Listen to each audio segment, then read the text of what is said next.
welcome back. We're going to go kind of extend the previous lesson over dividing polynomials a little bit. I cut that one short after only 2 examples, and 2 examples just simply isn't enough to really get your head around it. So I'm just going to do some more examples in this video so that we can get kind of a better feel of things. Okay, so let's try this one out. Now remember, the very first thing that you want to do is when you set this division problem up, you want to make sure everything's written in standard form. So we have our x squared plus 5x minus 28. It's already in standard form, but make sure it's in standard form with no gaps. Okay, remember we put that 0 in for that y term because there wasn't a y term.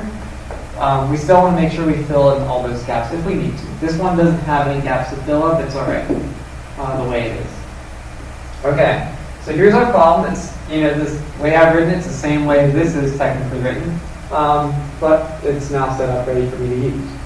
All right, so the first thing we got to do is take the x and figure out x goes into x squared how many times. Essentially it's kind of the way we talk about it. But x times something gets me x squared. So what are we missing? Well, x times x will give me x squared. All right, so that x goes up on top. That's going to be part of my answer, don't forget.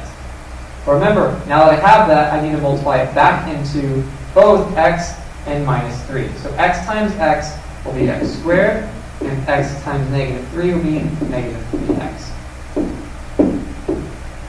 All right. Once I've multiplied it back into it, now I subtract these from their respective groups. X squared minus x squared, of course, cancels out. And 5x minus negative 3x. Remember, you have a double negative here. 5x plus, essentially, 3x would be 8x. That's definitely something that, you got to look out for, be careful of in that particular spot because I see people messing that up. So there's 8x. Let's break down the negative 28. All right, and now we'll repeat the process. Same thing we just did, but repeat the process. X goes into 8x. How many times? Well, what are you missing? X times something gets me 8x. So what is that something? It's 8. X times 8 would get me 8x. So that 8 is going to go up there. It's going to be, again, like I said, part of my answer. Now, again, multiply this 8 back into both these terms. So 8 times x is 8x. 8 times negative 3 is negative 24. Now we subtract both of them. It's always subtracting both of them. 8x minus 8x cancels out.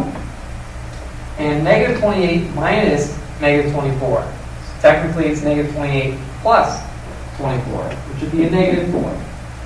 Now there's nothing left to bring down. There's nothing over there to bring down. So that's how you kind of know you're done with the problem.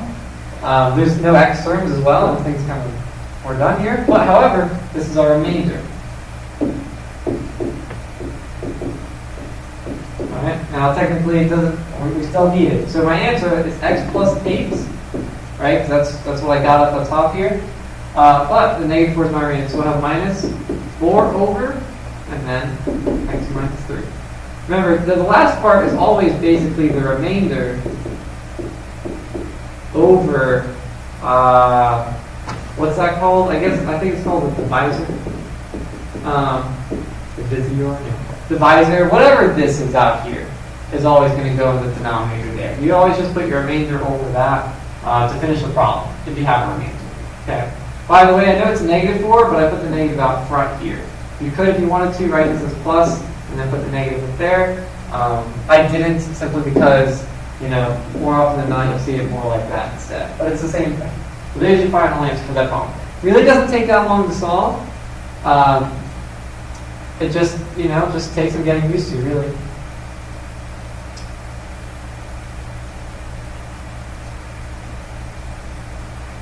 All right. So you can see they've done exactly the same. There's your final answer.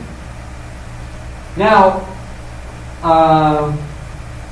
let me get into synthetic division. Actually, that's probably a better use of this video. Synthetic division. It does the same exact thing that we just did in that previous problem. However, synthetic division is a much, much simpler process to follow. Let me go ahead and actually, just for demonstration purposes, do that last problem over again. but using synthetic division rather than long division like I just used to solve it. So let me go back to this problem. All right. We already know what the answer is. We already see how I worked it out. But now let's try using a different method, a much easier method, especially for your pencil, because your pencil definitely will not have to write as much with this method. Okay, I'm going to leave my final answer up there just to show you that that's what it was before, and that's what I'm about to get again. All right, so synthetic division is where we only use the coefficients. All right.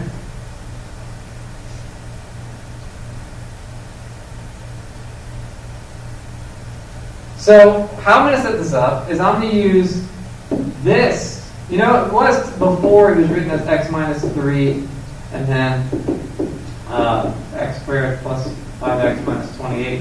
What we're going to write it as instead is we're going to write it as, well, hold on a second. Let me skip forward for a minute. I want to make sure I don't mess it up. Okay, cool. Just want to see something real fast. All right.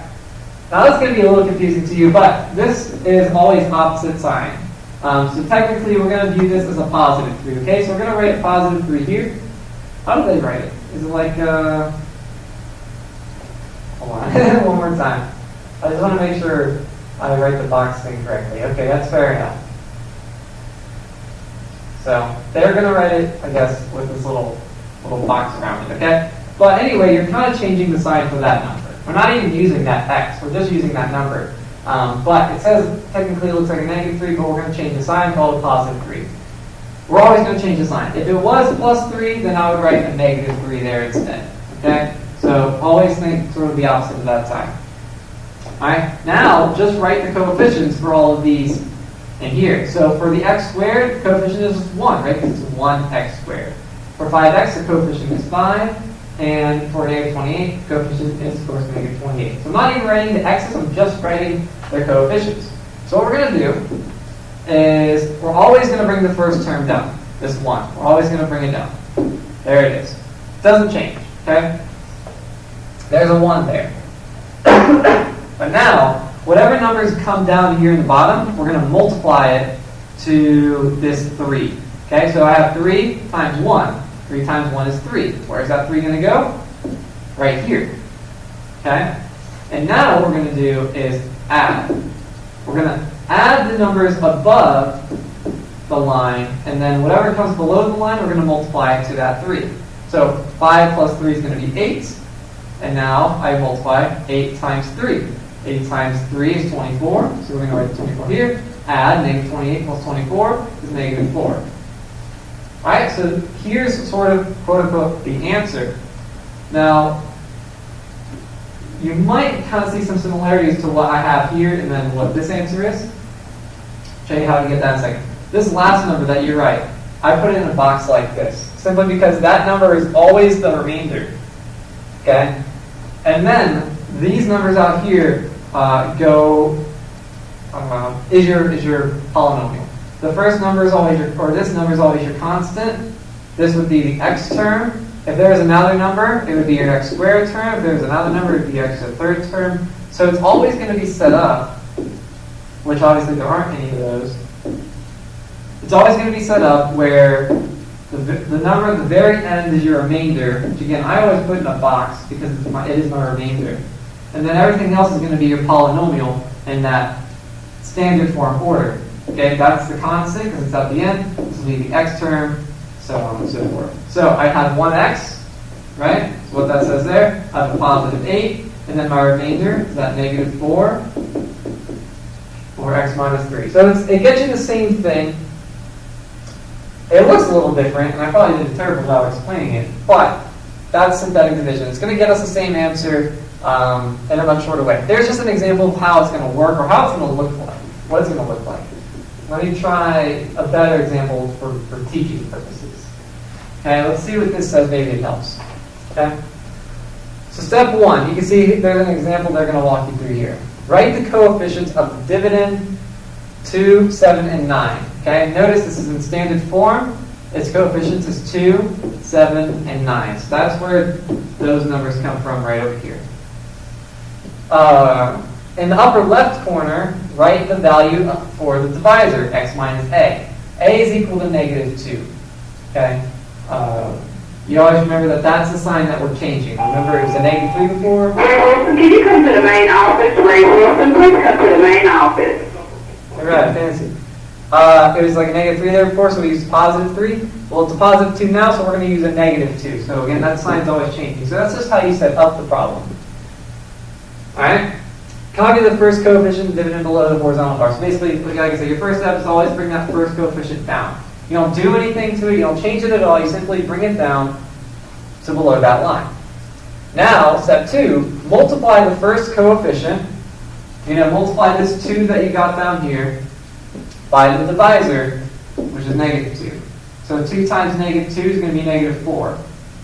Write that number under the next coefficient. So that number is going to go kind of in the next line over, that negative 4. Now, add those numbers in that column. 7 minus 4, that's of course 3. So that number goes down there. You multiply it with the negative 2, you're going to get negative 6. Then you add those together. 9 minus 6 is 3. Now, notice there's nothing else to do. We'll kind of come to the end here. So that 3 is the remainder. Okay? So since that 3 is the remainder, that makes this the constant term and this the x term. So it becomes 2x plus 3, and then your remainder part, which is 3 over x plus 2. Remember, the remainder part is always the remainder over the divisor. Okay? When I say the remainder part, it's always going to be that. It's always going to be that number over that thing that you were dividing by. Okay? Let's try, I kind of don't like that one since it's got the fraction. I'll let you see it, but we don't need to worry about fractions just yet. So it works out pretty nice in the end, but it looks kind of goofy. This one works. I kind of want to, I'll come back and do it in a second. Oh wait. Was it good? Yeah, okay, so no, this is, alright, never mind. It is the way I wanted it to be. Alright, so let's use synthetic division for this. Now, when we set up synthetic division, my divisor, opposite of this, so it'll be a negative 2. Alright, now I need the coefficients of this here. So I have 3x to the 4th, right? So the coefficient is 3. Use that there. X to the 3rd, the coefficient is negative 1. Now, be careful, because there's no x squared term, right? It's x to the 3rd, and then it's an x to the 1st. So there's 0 x squared, but we need that 0, okay? Otherwise, the problem's going to be messed up.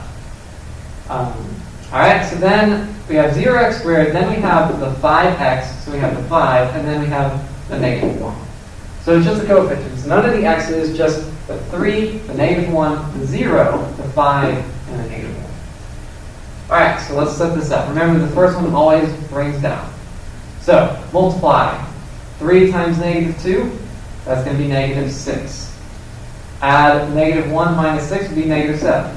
Multiply negative 7 times negative 2. That would be 14. 0 plus 14 is 14. 14 times negative 2 is negative 28. 5 minus 28 is negative 23.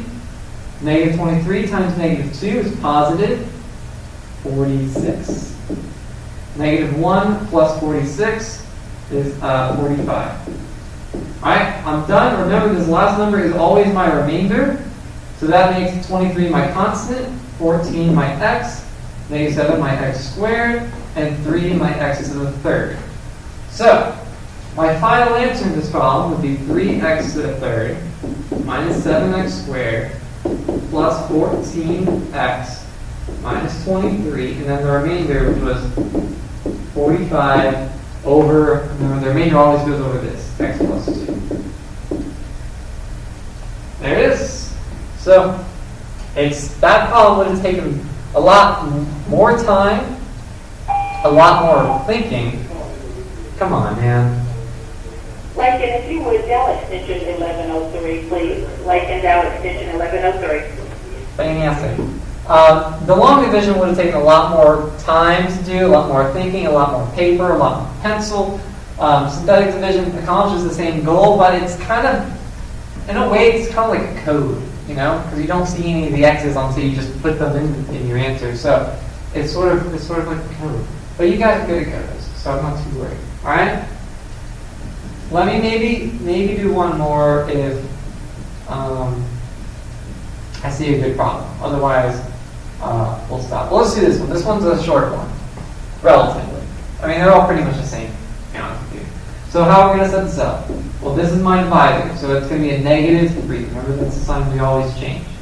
Now I need the coefficients, which will be a 6, a -5, and a -6. So 6, -5, -6. All right, so we're set up. Let's bring the 6 down. So 6 times -3, that's -18.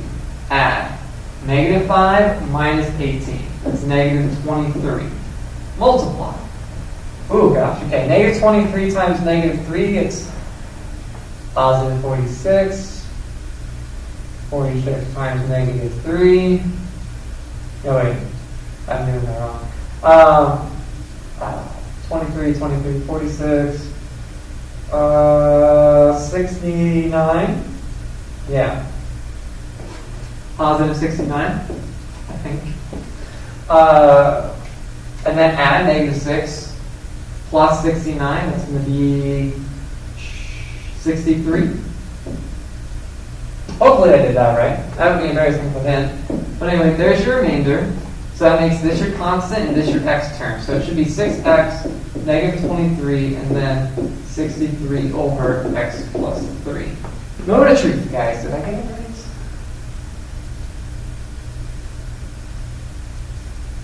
Yes, I did. All right. So there you have it. I'm going to kind of end that video there. I hope helps a little bit. I know the long division sucks, but I'll probably do some more of those with you in the future. But synthetic division is the way to go, really, if you're looking to save yourself some time. All right. See you later.